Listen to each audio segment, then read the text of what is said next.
Dear colleagues, ladies and gentlemen, I had intended to be in Cape Town with you, but unfortunately I am unable to leave the country.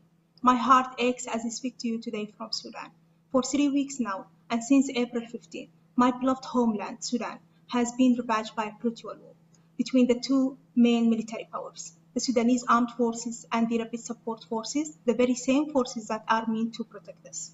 During the early days of the crisis, we managed to arrange for community and home childbirths by distributing vital supplies through the locality midwives, who are responsible for hundreds of midwives in each Khartoum 7 localities. Using the social media platforms, we succeeded in broadcasting essential messages to the community on the contact of the nearest midwife and the midwifery supervisors. This system was crucial in the successful management of the thousands of normal and uncomplicated deliveries. Access to emergency obstetric and newborn care is very limited as most of the tertiary and specialized care facilities are now not functioning, either due to the unavailability of electricity or medical supplies or are occupied by militia groups. But also there are no safe pathways to health facilities. However, the phenomenal support from the resistance committees across the different communities significantly aided in ensuring service continuity and sustaining among service. They are mobilizing resources to avail medical supplies, fuel, and logistics needs. Also, support health facility staff transportation and food supply. Also support the transportation of mothers and newborns to and from among facilities. Dear colleagues, despite these heroic efforts by the community, midwives, and technical teams, the situation on the ground is gloomy. Hundreds of innocent civilians are being killed in the crossfire, leaving families shattered and communities devastated. The wounded are being treated by brave volunteer medical staff who are risking their lives and personal safety to save others. I am worried about how to get supplies to hospitals and secure power for cold chains and hospitals, as well as handling the anticipated cadre fatigue and their security, as many were killed so far. The generous support received thus far by Sudan's knife force is highly commendable, as well as the support from Red Cross, Red Crescent, and Medicine Sans Frontières. But this is suffering that the international community should not turn a blind eye to. We urgently need to intensify efforts to avail critical drugs and medical supplies while capitalizing on each agency's comparative advantage for maximum optimization and coordination. This is crucial as the current central warehouse are currently besieged, which is expected to substantially affect the national medicine supply within and outside Khartoum state. Honorable IMNHC participant, I ask you to join hands for Sudan as we continue to stand in the eye of the storm, searching for a better future. People across the country are opening their houses to host those displaced people, sharing their limited supplies and the kindness of their soul. Youth are volunteering to evacuate those who are stranded in the fighting zones, and health personnel continues to respond to the crisis at the best of their capacities. The situation in the Sudan is dire. It is yet another example of the critical need to deliver health services in humanitarian, crisis, and fragile settings. As you deliberate this week, please don't forget there are many contexts in which we must work to safeguard the health of our women and children. Thank you.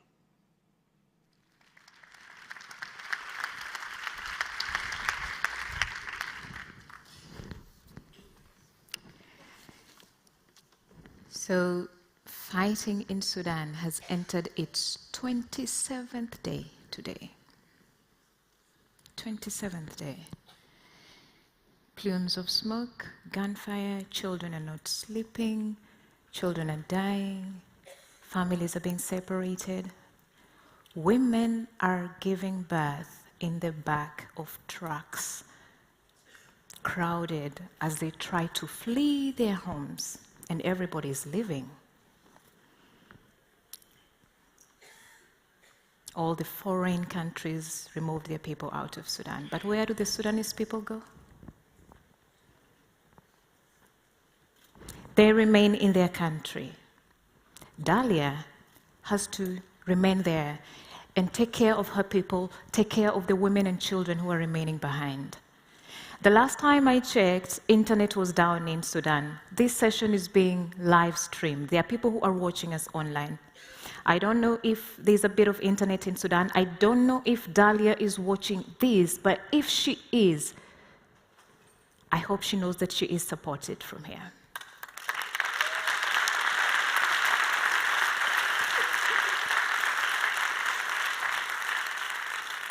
And it's not just about Dahlia, it's for the dozens of pediatricians, neonatologists, health workers who are, staying in these humanitarian settings from Ukraine to Afghanistan to DRC and all these countries just to ensure that with what they have, the most basic and the most simple things, that they can at least improve the chances of survival for women and children. So wherever you are, and I know you cannot be here, but thank you very much. Ladies and gentlemen, welcome to the final session, the closing plenary of the International Maternal Newborn Health Conference 2023. Thank you so much for staying put. It's been a wonderful, wonderful couple of days. And we have talked about a lot of things. We have talked about investment, we have talked about challenges, we have talked about hostile conditions like what Dahlia has reported. We have talked about gaps and progresses. We have talked about new evidence, and we have launched new reports. And we have talked about money and financing.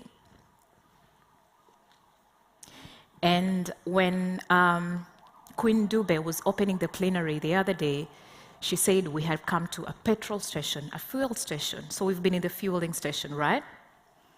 So with all these things that we have been discussing and talking about, what next? My name is Masi Juma, and I will be moderating this final session. And when everybody was walking in, we asked you, what are you optimistic about? Or how optimistic do you feel? And it's impressive that more than 50% of you say you feel more optimistic than when you walked in here when the week began. And that's really, really, really encouraging. It means we have at least done something. Now, another question was asked about what each of you are now going to do with everything that we have. To do what? To achieve progress for mothers and newborns and to prevent stillbirth. And I'm not happy because thousands of you registered for this conference, but the responses we've gotten for that question are just a few hundreds. And I'll do this again. So, by show of hands, how many of us are committing to build stronger health systems? Ooh, I hope the camera going round is capturing that. And I am marking faces. Thank you very much. How many of us are committing to strengthen and build new partnerships? Ooh. How many of us are committing to improve the use of existing data? Focusing on subnational levels. Show of hands commitment. Oh my goodness. Aligning financing with existing targets. I feel at home. I'm in the right crowd of people. Thank you all so much for doing this. Now, before I go into our next panel and call them on stage, please allow me to acknowledge the presence of Dr. Nkosazana Dlamini-Zuma, Minister of Women, Children, and People with Disability. Thank you so much for gracing us with your presence.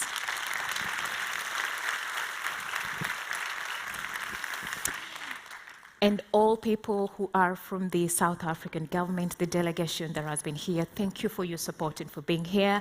All government representatives, thank you so much for your time from other nations and countries. Now, ladies and gentlemen, it's time to kick this off and see how much we have fueled and how far we go from here. Please allow me to welcome on stage Shams El Arifin, the Senior Director of the Maternal and Child Health Division at ICCDRB. Dr. Shams, you're welcome.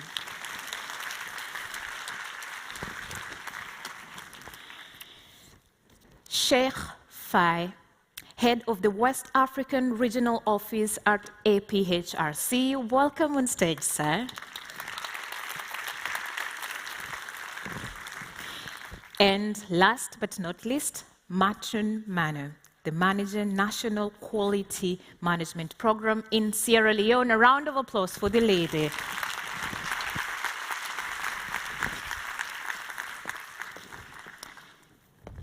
So this is the panel that we are going to have a very small discussion in the next few minutes, and then we conclude this.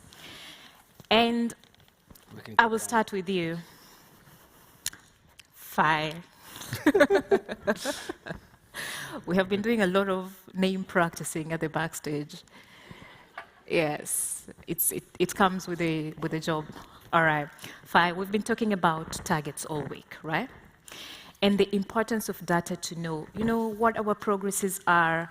And my first question to you is, what are some of the challenges to quality data systems?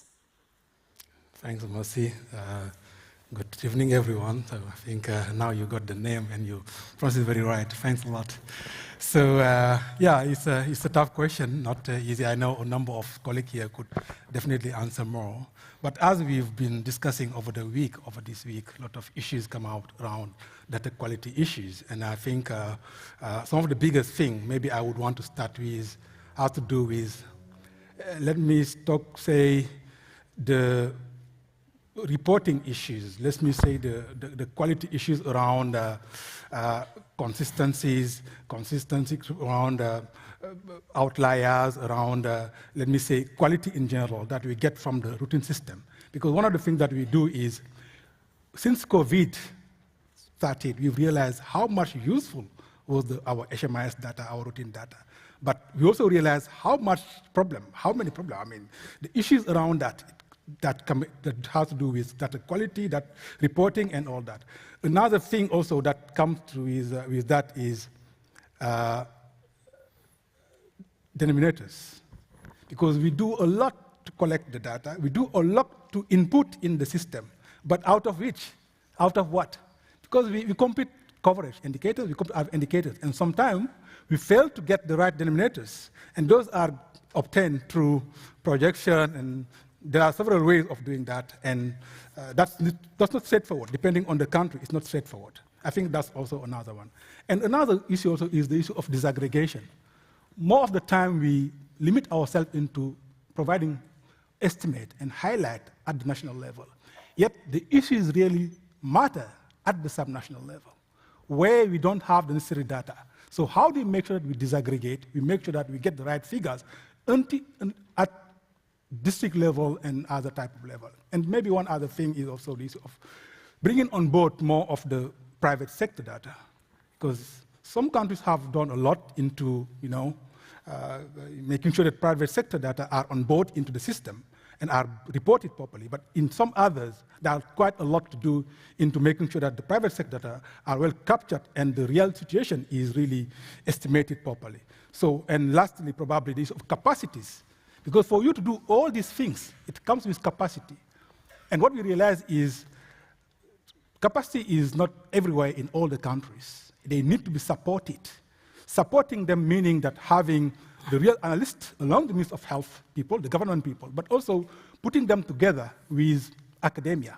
Because they have university, they have great researchers who are there, who could be put together and supporting them. So that capacity should be strengthened to avoid situation where we rely on external experts who will still come and do it their way and come back without nobody knowing what they've done. So capacity at income level is very important. And finally, allow me to mention also the issue of data use culture.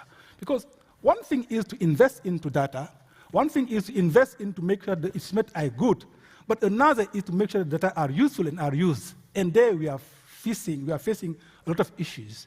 We just put our report, our brief, or whatever on the table, on our table, nobody is using it. So how do we make sure that those data are put at the table of the ministry, are put of the policy makers, decision makers, for them to impact and use them properly? So for now, I think those are some highlights I want to mention. And I'm sure this is a topic that is really close to Dr. Sham's heart. Fai talks about the use of data. Dr. Shams, can you tell us more about just monitoring systems and their role in continuous service delivery improvement, especially for the group that we are all here for, mothers and newborns? Thanks, Mercy, and thanks everybody for this opportunity. And I think I will illustrate my responsibility based on experiences from illustrative examples from my own country, Bangladesh. we're known to be one of the largest users of DHIS2. It's used pretty extensively. And over time, initially, we used to see that this was being managed by one directorate within DG Health. The platform existed. But only a few other programs were investing in that system or using it. Or even if they had data coming in, it was never being used. In recent years, we have seen it starting to change. And this happened during COVID and has continued after COVID in terms of changes in the way the data is captured, but also in the way the data is used. And I'll illustrate this with a few examples from the area that I'm more familiar with, which is about newborn health. One of the few interventions that have been rolled out in Bangladesh is, for example, KMC and level 2 NICUs, which we call SCANUs. And while there have been data coming in, it was soon obvious that the data that was being coming in was not very useful for decisions. So registers were rolled out, were modified. Data started flowing from these facilities, KMC units and SCANUs into DHIS2. The program started to look at the data and take decisions about it. And there was a session right before this where a colleague from the government, Dr. Jahurul Islam, presented data, his experience with using data from SCANUs in terms of modifying, triggering investigations. For example, they are looking at, in terms of fatality, death rates post discharge, follow-up, who are coming in, who are not coming in, and the distribution of cases. And based on that, what they're doing is they're triggering investigations, qualitative investigations into the SCANUs, and things have started to improve.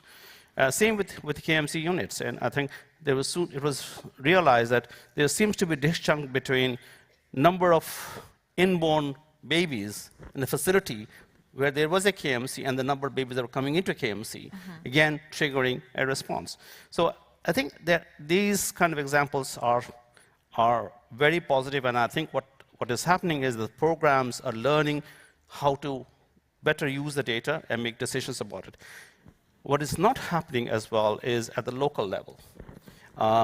At the district level or even in the facility level, there is data there. People do meet and have discussions about it, but the actual actions that should be happening are not happening.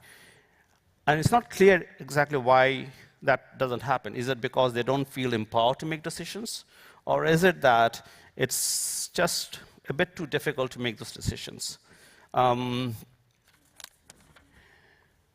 so I'll now shift a bit in terms of going to a higher level. Early on, Sheikh is now taken over Countdown 2030. My early experience globally was with Countdown 2015, and one of the things I remember from that period is this equity plots. And I remember, having meetings with country delegations where, some countries were very happy, and there were also some country delegations were very upset. But I think it was good to have that interactions. And I think we learned a lot from that in terms of how to present data. And that process did have an effect. I can see that happening, that effect in the country, that people, you go back and you have conversations about what did we learn there, what is good, what is not happening, what should we change. And I think one of the things that we learned from that experience and we picked up as part of the country in Bangladesh is looking at equity distribution, regional. It's the easiest one to look at regional differences. So as part of the sector-wide approach, we have sector programs, and usually as part of the results framework, indicators, some of the indicators are disaggregated by geography. We know that some of the geographical areas have been behind, are known to be behind other parts. But over time, by tracking this, if you see the recent data, they have started to switch. The other regions, those divisions have moved faster than other divisions, whereas the divisions that we had not been focusing on seem to start lagging behind. So I think this ability at the national level to use data and look at variability within the country has been useful, and we see that across other desegregations as well. Thank you very much, Dr. Shams. And Margaret, you know, when we talk about the use of data, I'm really interested to know how, in your country, Sierra Leone, you use data to improve or drive improvements in maternal newborn care, because Sierra Leone has seen quite commendable progress in improving the quality and coverage of care for mothers and babies. What are you doing right? Thank you very much. Good evening, everyone. So currently in Sierra Leone, as you have rightly said, the latest report that came out, we were able to move from 717 to 488. So that's great improvement. So what we are doing, my program actually, we have the DHIs. Then we have instituted the RMNCH scorecard. That one is now integrated into the DHIs, where data on reproductive and maternal newborn services, it's now visualized, and we are using color coding. We use 3 colors, the green for good, the amber for medium, and the red for the indicator that is not doing well. So that one, we have access rights from national to sub-national and even at community level. So people are accessing that data now, so they see their performance. In addition to that, my program, we created the QOC dashboard, which is now integrated into the RMNCH scorecard, where you see performance of facilities. And we are trying to see how that can go. We can capture that one even at facility level. So that data has actually made managers to now use the evidence to actually develop plans and also see how they allocate resources. Initially, nobody was actually looking at their data, but now that data, you have the access right of directors and even their policymakers. There is a platform where policymakers and partners can access. With the advent of quality of care, you know, we are now doing run charts per facility, and we are also doing performance data. Every quarter, every 3 months, every month, the QOC officers capture data of facilities and they do run charts. So if you go now to facility level, you see their data displayed. Initially, nobody was looking at it. So that is how far we have been able to do. And thankfully, we are now using that one as an advocacy tool. So we are able to have salaried, dedicated clinicians who we call quality of care officers. They are now within facilities and also in the district health management team. So facilities that are not doing well, now people use that data to show them. But you know, if you are a medical superintendent and you say my facility is okay, we all know now why they are dying. People are now capturing data. And recently, that one, the ministry moved to action, and now they have space, created a space within the scheme of service for M&E officers. And these M&E officers have been redistributed to programs and hospitals, because initially, hospitals never had M&E officers. M&E officers are monitoring and evaluation who capture the data and input into DHIs. We never had that position. But because of the QOC dashboard and the interest in the evidence that we are generating, those are now milestones that, as Sierra Leone, we can proudly say the ministry has actually created. And now, that one we showcase. At every time you ask for a data, we will generate it. However, like he said, we still have issues around the quality and timeliness because there is work overload. You know that Sierra Leone, we have gone through a lot of catastrophe and we are losing Sierra Leoneans. You know, anytime you have disaster, people move, and when they move out, it's difficult for them to come back. Thank you very much. Really great lessons. Now, before we wrap this up, I'll come back to you, Shams and Faye. And, you know, the Sierra Leonean example is really, really powerful. Can we talk a bit about countries who don't have the capacity to really collect and collate this data? You know, for example, I was in South Sudan the other time, and it was very difficult to get data on premature babies and prematurity. How do we move as a unit and not leave these countries behind? Go ahead. That's a tough question. Water, but, it is a tough You know, question. he has a good way of exposing me now against all the countries who are listening to me. But I think that's something that we've been seeing in older countries. In fact, there are some capacities everywhere because government have invested into those systems, and the DHIS2 system have been there, and in many countries is working very well, although there are some issues. But depending on the countries, for instance, if you look at West Africa, where I know very well, and then East Africa, the capacities are definitely the same in terms of having the system working really right. But the minimum that is there is already good. There's nothing to say that there's no capacity. Is always minimal capacity that we should build on. So the system is there. The fact is making sure that the data are put there timely, because it's simple. There's just some simple form to put in and key in there. So make sure it's timely, the reporting is consistent, and also we minimize error. Of course, there will be still errors. But then when it comes to errors, there should be mechanism, that's already in place in some countries, to flag the inconsistencies, the outliers, but then at the end of the day, to input. Because one thing is to make sure that you flag them, but another thing is to make sure that you make the right inputting. And there also is a bit of, so few countries have capacity, but the model that we are trying to promote in the Countdown to 2030 is, let us have Ministry of Health analysts together with academia in country. That's the way to go. Thank you. The Ministry of Health people, they don't have time. They are committed, they are there, but they have too many things, too many projects coming in. But have academia work with them. They are very good university. Come to South Africa. All the universities have great capacity to be working with the government. You go to DRC, go to Senegal, wherever. You look at the biggest university, the biggest school of public health, have very good analysts who are doing it, who are providing the support to even outside, to other countries. Why not do it for their country? But that mechanism should be structured and coordinated so that they know that they have dedicated time to support the system, the people who are on the system, training them, showing them how to input, how to flag the outliers, how to estimate the coverage indicator, and then that's how we are going to build the capacity. But to not say that there's capacity, but let's try to do a bit more, and maybe having that mechanism on board. Yeah. Great. Shams? A slightly different take on this. I actually believe that I think within health systems and service deliveries, you have to be careful about overloading providers or data collection. And often we start pushing them to produce more and more data.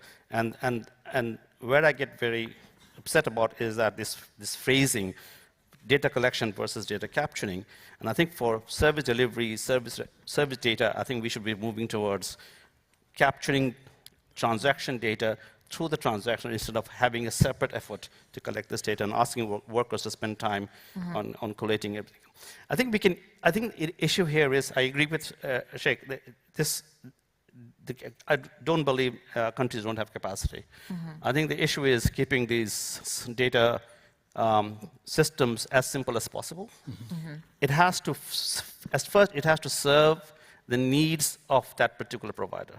If you're asking more than that, then I think we are running into trouble with that. Thank you. So keeping that simple and making sure that this person is able to collate and analyze the data that he or she is capturing and then is being able to pass on. I'll stop there. Thank you. Margaret, I think we're going to send so many of us to Sierra Leone to learn the ways, right? Yeah. Now, before I send you off the stage, I just need 3 words from you. So one word, one word, one word. We are leaving this conference. Today is the last official day. How are you feeling? So, I'm good, very good. And I think and it's more than one word. Shams, we said one word. Okay, I'm feeling good. Fai, how are you feeling? Rassuré. How are you feeling? Rassuré. You know, I'm challenging my French colleague. Rassuré. I'm reinforced. I'm really reinforced. I'm really happy to see that we are. We said one word. So we will go with reinforced. Reinforced. And we can add happy, right? Yeah. Margaret, one word. more energized and inspired. Energized. More energized, more learning, to do more, to save them. More energized, more empowered, to save them. To save them. So much. Thank you. Thank you. Clearly, we cannot come out of this conference with just one word, right? Ladies and gentlemen, please welcome on stage a lady from one of the host companies, Align M&H, Anita Gibson, who is the Secretariat Director, Align M&H.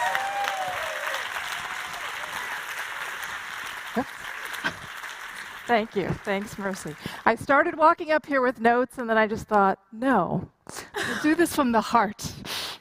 So, first things first, a big thank you to the South African government. Thank you for your willingness to host the first International Maternal Newborn Health Conference. You know, representing Align M&H, this has been multi-months, multi-partners, multi-conversations over some time.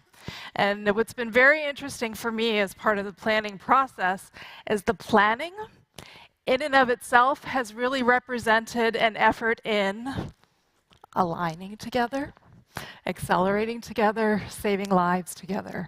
I think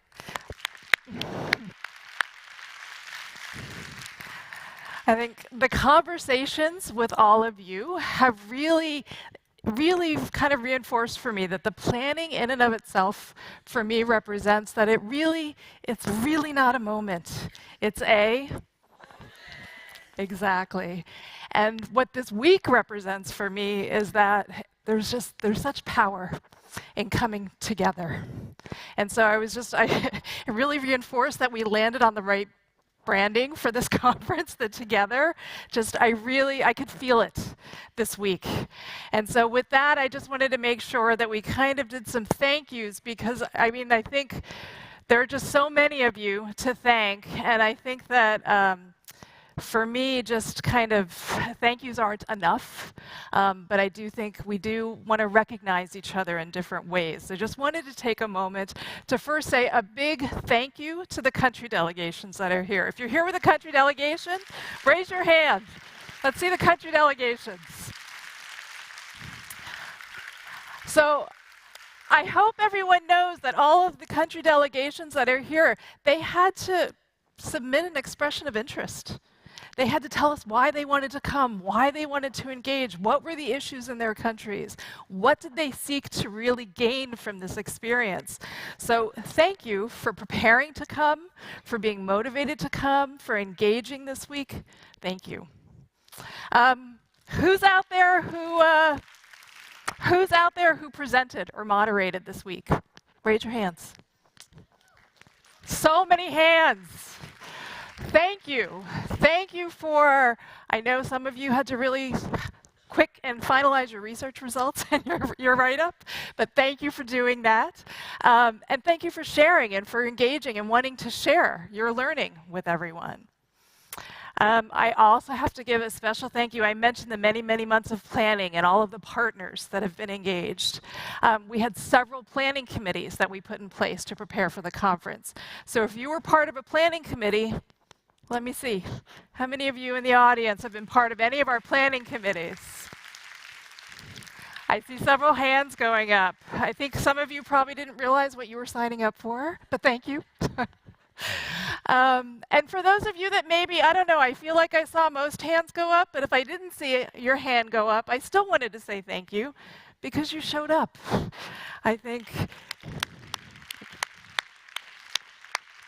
Again, I think for me, my biggest takeaway is just the power of us coming together this week has been, in a word, I think I'm feeling kind of exhausted, to be perfectly honest. But I'm also feeling very energized. And again, I think that energy is coming from all of you. So as the head of the Align MNH Secretariat, me and my colleagues would be remiss if we didn't give kind of a special recognition to a group that is very special to us. Some of you may know that Align MNH works under the guidance of a steering committee, a global steering committee. And so I really wanted to kind of give a special recognition to our steering committee that's been with us for the past few years. And I'd like them to stand up, please. If you're on the steering committee, please stand up.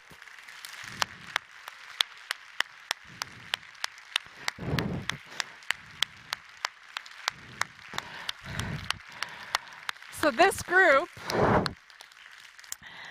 that you see in front of you, we started in earnest in early 2020. Actually, it was March of 2020.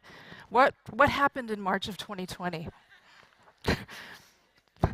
So we've been through a lot together. There were a lot of pivots, a lot of change in plans, and they stuck with us throughout. And so I could not be more grateful to this group for really kind of helping us think through our work and thinking through like how we managed all of those different pivots during the pandemic. So the great thing about Align MNH is that we continue to have a steering committee. And one of the things that we've been able to do over the past several months is think about, what do we want to do moving forward? Because clearly the conversation doesn't end here. And Align MNH is really committed to supporting the partners in this room, working very closely with ENAP and EPMM and others to kind of continue the conversation after the conference. So I'm also pleased to announce that we've been thinking about the new cohort of our steering committee. And so I wanted to announce today that we have a new group that will be kind of coming along with us on the journey to 2025. And this is our new steering committee. You'll see some familiar faces who maybe you just saw. We've got some folks that are willing to kind of stick around with us for a bit longer, and then some new faces. So can I ask the new steering committee to please stand?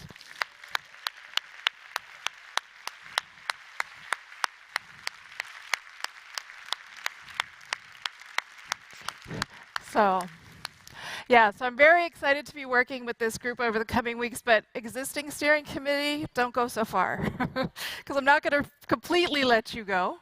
But we're very excited to be working with this group as we think about the continued conversation post-conference. And so with that, I'd like to hand it back to Mercy, but stay tuned for more from Align MNH. Thank you.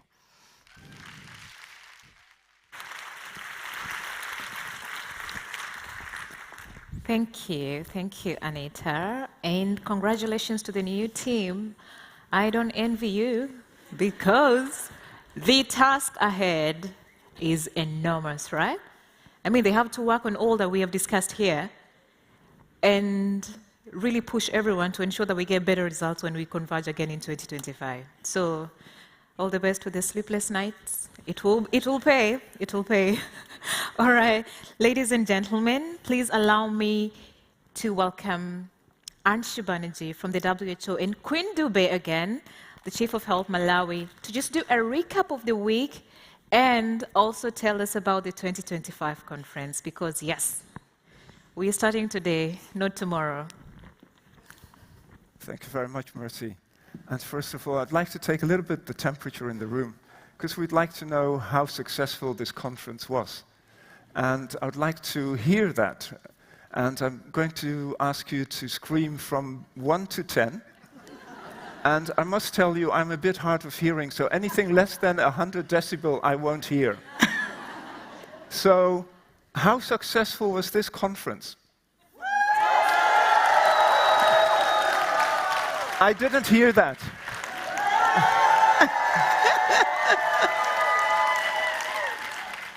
Thanks a lot. I think it was very successful.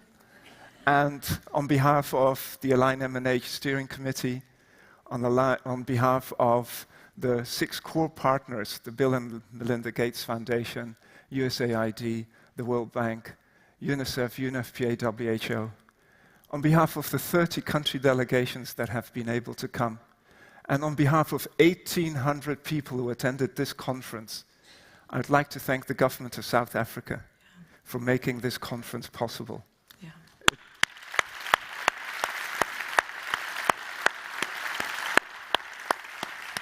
It was a much-awaited conference. The last one was in 2015, and it's the first one in a series of every 2 years that the following conferences are going to take place. But I also would like to thank the government of South Africa for their partnership in organizing this conference. It's been wonderful here to be in Cape Town at this venue. We'd like to thank the government of South Africa for their leadership. Yesterday, they signed their commitment to the INAP and EPMM goals.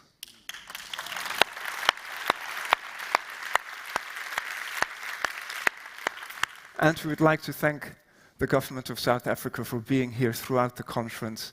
It's been wonderful, and on behalf of everyone, once again, thank you, thank you, thank you.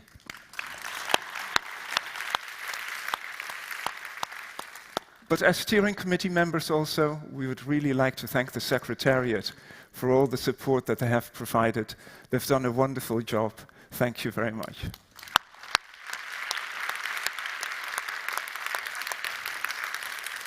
Our wonderful Secretariat, please rise up so we can appreciate you better. So Anita, Shalene.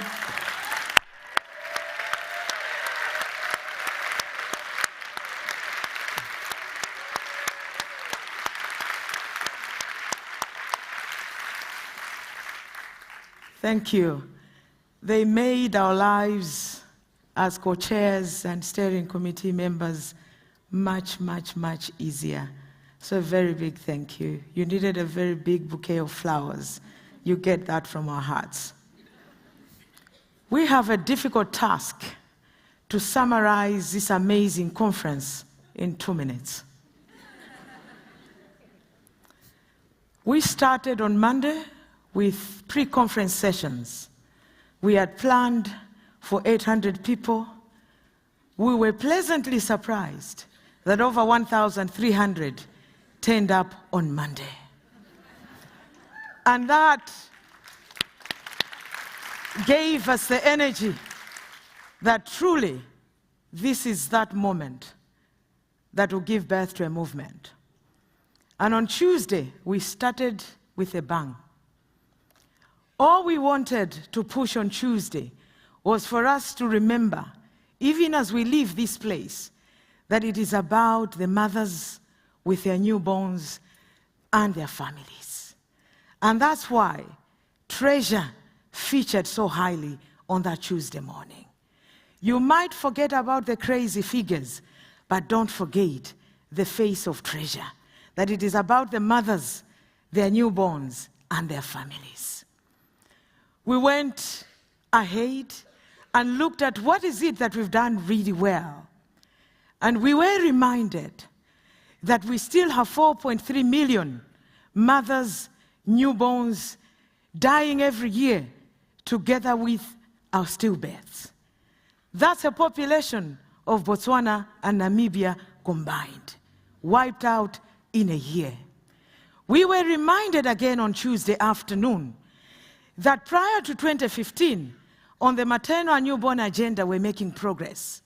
But from 2016, we've plateaued. And we cannot blame it on COVID. On this one, COVID will say no. Because in 2016, we did not have COVID. And then we moved on to actually see, look, diving a bit deeper on the progress, the joint INAP and EPMM progress report. We saw that we still have huge gaps at the subnational level, and that we needed to do something even at that level. If you remember yesterday, we had a wonderful, amazing panel talking about the need to improve on our coverage, but also quality. We emphasized that we must find a way of making the quality and coverage marriage to work, because it is only that that will give us the impact that we are all dreaming to have by 2030. An MMR less than 70, stillbirth rate less than 12, newborn mortality rate less than 12. And we have been singing from Tuesday and Wednesday about the 90, 90, 80, 80 target and nothing less. And that emphasizes the need of data, quality data, and not just data, but data for action. So Queen has just summarized what we learned over the last few days. But how do we turn this knowledge into action? How do we turn this knowledge into practice? As Queen mentioned, the EPMM report was the first, ENAP EPMM report was the first report that combined looking at what's happening around maternal health and what's happening around newborn health. And this conference was really about bringing those two communities together. The circle that you see is symbolizing that. The two shades, the mother and the mother-baby diet, non-separation of the mother-baby diet. And the report was looking at where do we have gaps. We had gaps in addressing stillbirth rates. Many countries didn't have that. We had gaps in subnational planning. And that links to the other gap that was highlighted, equity. If we look at global figures and we look at stillbirth rates, we know that between the highest and the lowest countries, there's a 34 times difference in rates in stillbirth. This is not acceptable. But even worse, maternal mortality. Between the lowest countries in sub-Saharan Africa and the highest countries, the countries with the best systems in high-income countries, there is 130 times difference in mortality. This is not acceptable. And even within countries, we know that there are these inequities that exist. And that's what ENAP EPMM is trying to drive with its targets. Looking at subnational targets, looking at the differences within countries so that we ensure that governments can provide equitable services to everyone, not only those of higher income or in urban areas, but even for those who are hardest to reach, furthest away. So, what are we going to do next? Tomorrow, we're going to meet with the 30 country delegations to really turn the knowledge that we have learned over these last few days into action, into planning. What next? Where are your problems? Where are your barriers? And what have you learned at this conference that you can apply to overcome those barriers? And then, with that knowledge and those action plans, we're going to look forward to what is going to happen in 2 years' time when we meet again in 2025 at the next International Maternal Newborn Health Conference. So please keep a watch out. Check your emails. You'll get an email from the Alliance MNH Secretariat sometimes down the line announcing when exactly and where that conference is going to take place. Before I hand over back to Queen, I just wanted to make sure, because I was hard of hearing and I didn't catch what the ENAP EPMM targets were. So could you please repeat that for me at over 100 decibels? I couldn't hear that.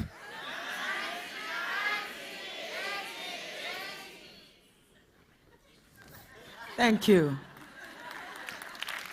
What really matters, colleagues, is that collective action. Tomorrow, as Anshu mentioned, we have the country delegations meeting, trying to map the way forward for the next 2 years. The question that we want to leave you with as co-chairs is, what are you going to do as an individual from this moment moving on? What is it that you're going to do? Not everyone in this room will have a chance in their lifetime to be pregnant. That's just, it's not even science. Not everyone. Males don't get pregnant. Not all females. Sometimes it's out of choice. But none of us would want to decide to have a hard start to life. All of us want a great start to life. And all our plea is, even as that we wish to have a great start to life, and I believe that's why we're in this room. If our APGAs were 110 and 210, we wouldn't be in this room. Why can't we fight for somebody else who has no voice to have a great start to life? It starts with me, it starts with you, my brother and my sister. We can change that graph, that 2 years from today, we don't talk anymore about plateauing. We all celebrate that truly we were able to double our effort. We were able to triple our effort. And now we can see a light at the end of the tunnel. Wishing you all the very best. And it's been lovely networking with you, Anshu.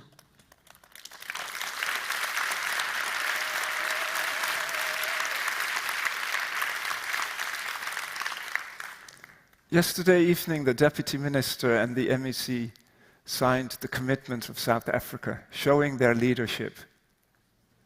And the Deputy Minister was telling us about, I felt, a very touching story. Allow me to repeat your story.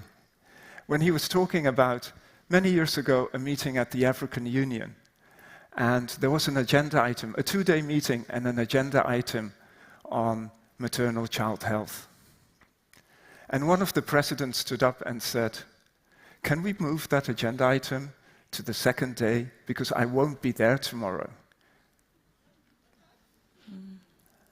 And another president stood up and said, if it is not about women and children, mothers and newborns, then what are we presidents for?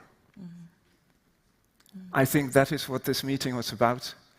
I once again want to thank the South African government for hosting us here, and I want to call the Deputy Minister, Dr. Dhlomo, on stage for his remarks.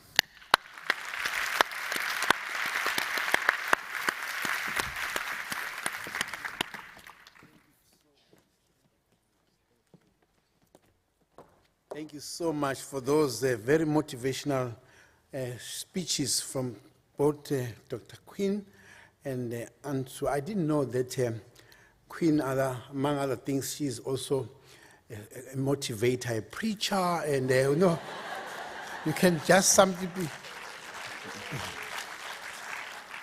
Just safe to say that as South Africa, we also want to reciprocate our thanks to you, all the United Nations bodies that are here, UNICEF, UNPA, and WHO, all the 30 country delegates and leaders who are here. Thank you very much for choosing our country to really host this very successful conference. Yes, we have been part of it as government, because also some of us as policymakers, it's very important that we must come and learn and listen to science and listen to those who are researchers and able to guide us. My task is actually to do another page of presenting a great leader that I don't want her to come in too quickly because she has a long history, but I will summarize very highly important points. In 1961, President Julius Nyerere of Tanganyika, now Tanzania, faced a big challenge in that country because of the independence of that country, that suddenly midwives, nurses that were in that country suddenly packed their bags and went back to United Kingdom. And therefore that president phoned a president of the African National Congress, President Oliver Tambo, to look for nurses in South Africa who could come and assist Tanganyika to be able to deliver and have mothers who will be able to give live births to babies. We have just been celebrating the 20 nightingales of those nurses who left our shores and spent their time in Tanzania. And among other things that they did in Tanzania was actually to support that country to establish nursing professionals, councils that were able to guide and regulate and really put in place training courses and such platforms for nurses. So I'm relating this story because in 1994, when our country got independent, we didn't have a policy in our country that was saying when you qualify as a doctor, you must go to that place and that place. Doctors were few and far between, and they chose largely to go to urban areas, and therefore our rural hospitals and clinics did not have enough numbers of doctors. It was this lady, under the leadership of, because Dr. Nkosazana Dlamini-Zuma was our first minister in our democracy, who then looked at our friends, that time, the government of Cuba, to say, we do not have enough doctors, can you come and support us? And that country sent as many of them to support our country. Then the legacy of Dr. Nkosazana Dlamini-Zuma, among other things, is then she started sending some of the students to Cuba to go and train, to populate and massify numbers of doctors in our country. To date, we have 3,027 doctors who have qualified from that program. In the next 2 months, we'll also graduate another 430, taking the numbers to 3,500 of doctors who have come in with this approach of the Cuban government of a primary healthcare focus. So we cannot thank Dr. Nkosazana Dlamini enough for the support that she gave our country. So she remains our she remains our institutional reservoir as a country in terms of this thing. And one of us looked up to her as a very resilient person. Around 1994, just right now, some of us who are now in government and leading in health, we are expecting to really go and improve the anti-tobacco bill, which she put in place. And she was actually the champion of the anti-tobacco bill in this country, despite many other business people going to our president, former President Nelson Mandela, to say, watch out, this minister is going to destroy the economy of the country. And she was not disturbed by that because she had something in her that was driving what we have today. So we are one of those countries that pride ourselves in terms of the anti-tobacco bill, and we are really doing very well. So when you see us doing probably okay, we are standing on the shoulders of such giants, because what we are doing now in our country, we are trying to strengthen health systems. She's the one who was putting the pillars of those systems that we together now put in place. So she took a detour and is probably known by many of you when she was in the African Union supporting our continent, and we took her back into our country to continue leading us and supporting us in government. Currently, she's the Minister of Women, Youth, and People with Disabilities. We thank her enough, and we welcome her to come and address us here.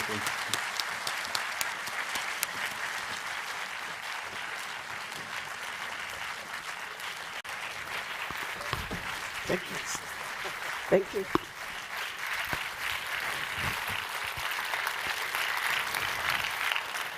Thank you very much for that kind introduction from the Deputy Minister of Health.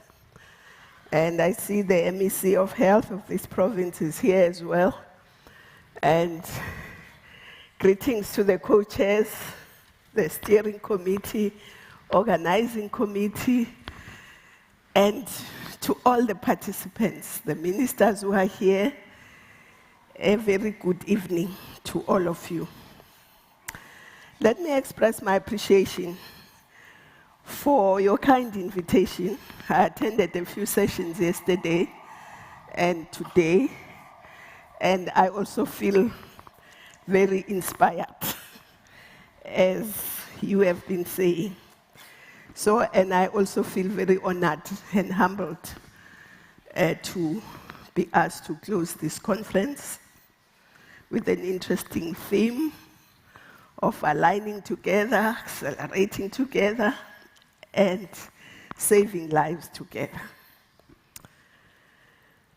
We are very pleased that you have converged to Cape Town from around the world to explore, to think, to talk, and to want to work collectively to get solutions and to accelerate the improvement of maternal and newborn services, and to prevent stillbirths So this is a very important conference.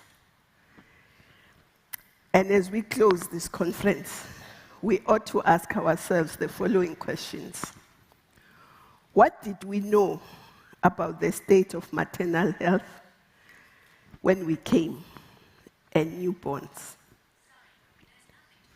What did we know? And what have we come to know now that we didn't know before? The exchange that have taken place. What have we learned? And what does the road ahead at a policy and implementation level look like? Because perhaps most importantly, what will we hold ourselves accountable to when we convene in 2 years' time? And finally, what should we be doing between now and then in order to attain those health outcomes and those goals at a global, continental, regional, country, and even at a local level? So this is not the end of the conference, but it's the beginning of a lot of work. As somebody said, the steering committee, the new steering committee is going to have sleepless nights. I think all of us must have those sleepless nights until we are happy that we are saving mothers and children.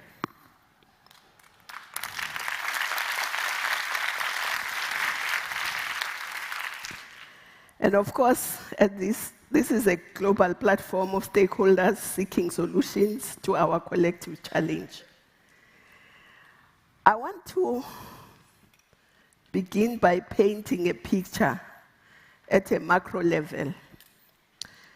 And that picture I'm going to take from what the Secretary General of the United Nations said in 2020 during the pandemic at an annual Nelson Mandela lecture. And I want to quote him.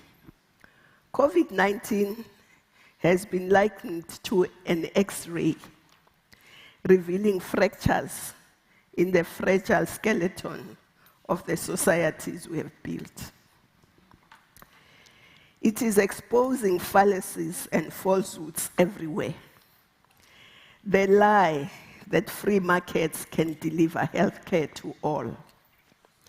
The fiction that unpaid care work is not work. The delusion that we have a post-racial world. The myth that we are all in the same boat. Because while we are all floating on the same sea, it is clear that some of us are in the super yachts, whilst others are clinging to the floating debris. Close quote. So he then went further to say, more than 70% of the world's people are living with rising income and wealth inequality. The 26 richest people in the world hold as much wealth as half the global population. That's obscene, isn't it? But income, pay, and wealth are not the only measures of inequality. People's chances in life depend on their gender, family, ethnic background, race, whether or not they have disability, and other factors. Multiple inequalities intersect and reinforce each other across the generations. The lives and expectations of millions of people are largely determined by their circumstances at birth, which is what we're about here. In this way, inequality works against human development for everyone. We all suffer its consequences, close quote. So what should we do about this situation that the Secretary General of the UN has described? I will quote another hero of mine, President Nelson Mandela, who says, I quote, "Giving children a healthy start in life, no matter where they are born or the circumstances of their birth, is the moral obligation of every one of us." Do we agree?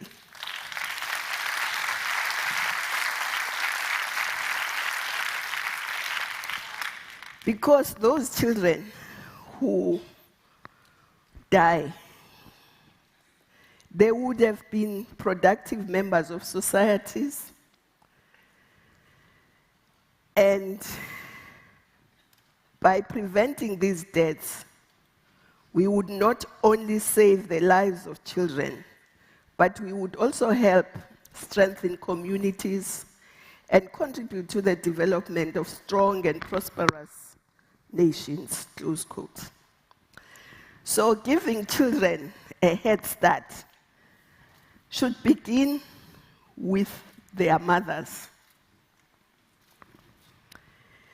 So we must ensure that their mothers have education, are healthy, they have clean water, energy, and all the other health determinants are in place. We must make sure that they have access to facilities where they feel safe, they feel welcome, and they are in a facility that gives them confidence, which are equipped properly with proper devices, and of course have the medication that they may need. They must have access to skilled, motivated, responsive, compassionate health workers who work as a team, as we have heard through the week. From technicians, clinicians, midwives, health workers, engineers, everyone working as a team to ensure that we don't lose mothers and their newborns. And we must give them services in such a way that they are eager to return.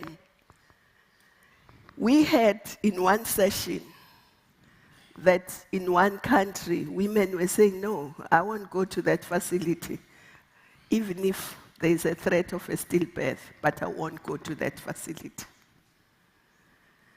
So we must make sure that our facilities are welcoming. And if they need to come for postnatal care, they must come.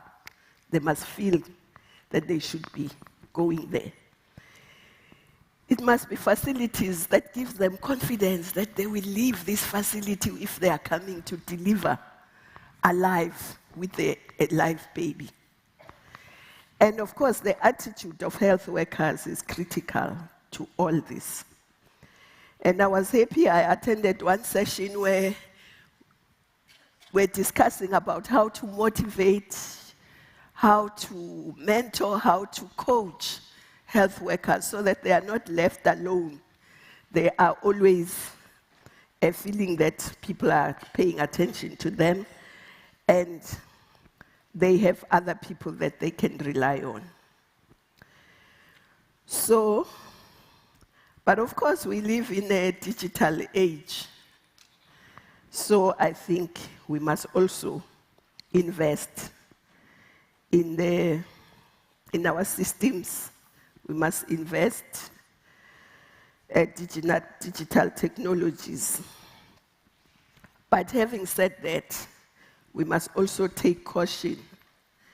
As the WHO Director General said about that, and I quote him, A key challenge is to ensure that all people enjoy the benefits of digital technologies for everyone. We must make sure that innovation and technology helps to reduce the inequalities in our world instead of becoming another reason for people to be left behind. So we must make sure countries must be guided by evidence to establish sustainable, harmonized digital systems, not seduced by every new gadget, close quote. Because we saw during COVID, even in this country, how those children, when they couldn't go to school, how those who had access to digital technology continued with their schooling. And those who live in the rural, poor areas who didn't have access were not able to. So instead of it being a help to all, it was a divider. So I think we agree with him there that it can be very useful, but it must be used to improve health, reduce health inequalities. Rigorous evaluation of e-health is necessary to generate evidence and promote the appropriate integration and use of technologies, close quote.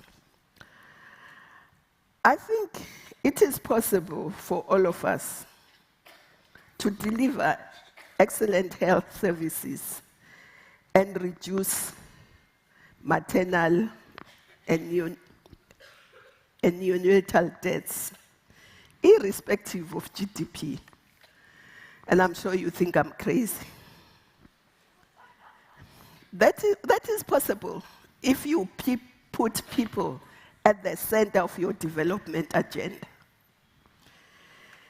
You've been talking about evidence-based in this conference, so I'm sure you're asking yourself, where does she get that evidence? Cuba is that evidence. You may like Cuba, you may not like it, but it's the fact. They are a small country with a small GDP compared to ours, but their health service is excellent because they put people at the center of their development agenda. It's possible. So, as policymakers, as implementers, we must ensure we do that. Put people at the center of our agenda. But I know as you leave, you'll be trying to implement everything you've had here. It's not going to be always easy. Let's not. There'll be difficulties, but we need to stay the course. And staying the course means sharing information, sharing experience, coaching others and be coached, wanting to be excellent. But it will be difficult, but we must be resilient. And I want to quote another president of this country, Thabo Mbeki, about being resilient. He says, those who will complete the course, whether you are a marathon runner or a health worker, you must stay the course. And he says, I quote, those who will complete the course will do so only because they do not, as fatigue sets in, convince themselves that the road ahead is still too long. The inclines too steep, the loneliness impossible to bear, and the price itself of doubtful value, close quote. So, the price is to save mothers and babies. And that cannot be of doubtful value. So that alone must keep us going, irrespective of the fatigue, whatever difficulties. But when we think whatever we're trying to do is to save a mother and a baby's life, that should keep us going. But I'm a minister of women in this country, so I have to say something about women. And I would like to say that women across the globe do a great service to humanity. And yet we do not pay sufficient attention towards investing in them.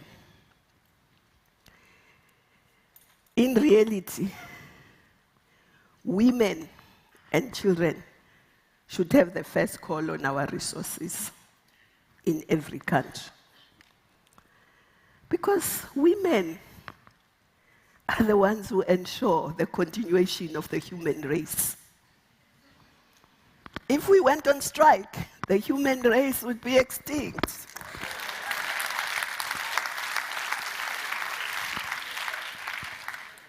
Yes, whether we like it or not, we ensure the continuation of the human race. But otherwise, this was a great conference. Thank you very much for coming to South Africa.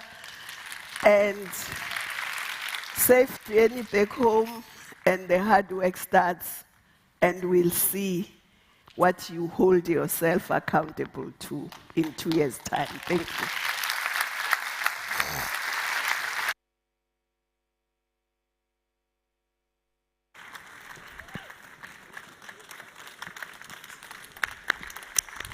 Thank you so much, Dr. Nkosazana Dlamini-Zuma, and all of you for being here. That marks the end of our conference. We have stayed long enough at the petrol station.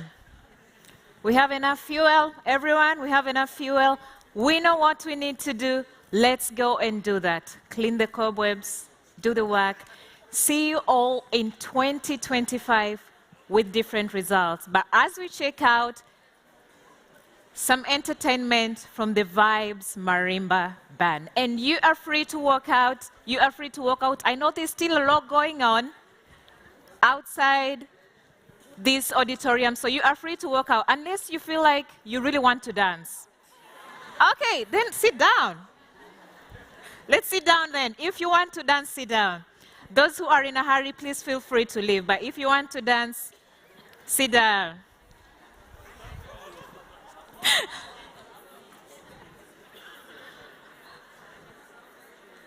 Thank you so much. Thank you so much, ladies and gentlemen, for being here.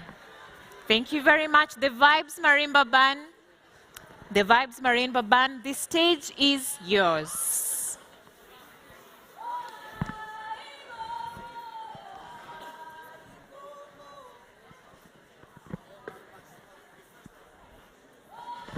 Yeah.